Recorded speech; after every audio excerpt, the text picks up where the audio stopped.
શું પડશે માંગી આમાંથી કેટલા જતો આવવાના છો પાટણ હે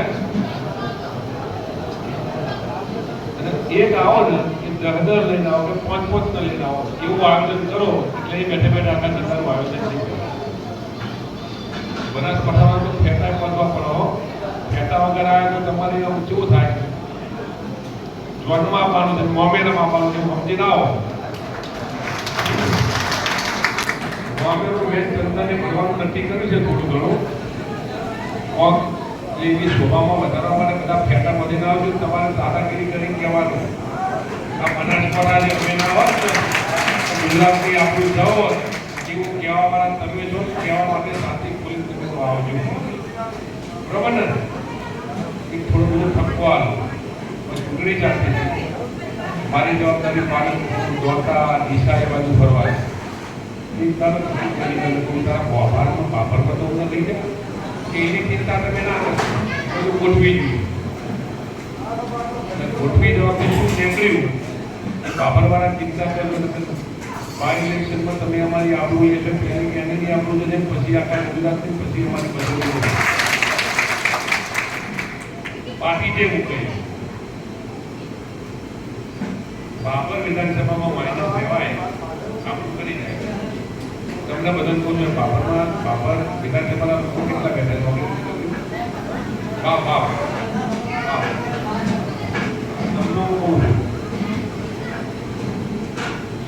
દિયોદર વાળાથી મોડી ખરાબ વાળાએ કેટલી માઇનસ પછી કુવાલાએ જોયું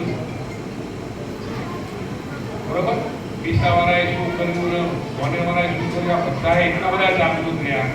અને ઘરના લોકો હોઈ ગયા એમાં અમારી થોડું કહેવાય ને એની મૂળની જે આખી જે સભા કરી ને એ મારો ભાગ પડી ગયો એ તારા કારણે તમારે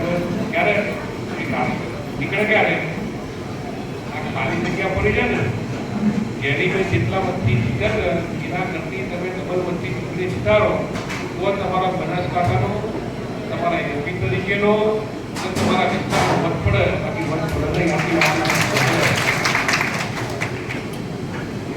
ભરતજીભાઈ ભૂખ તો લાગી છે ગમતી લાગી છે તમારી આ ભૂખ અમારી નહીં ભાગે દાખલા તરીકે વિધાનસભા તમે લોકસભા તમે જોયું છે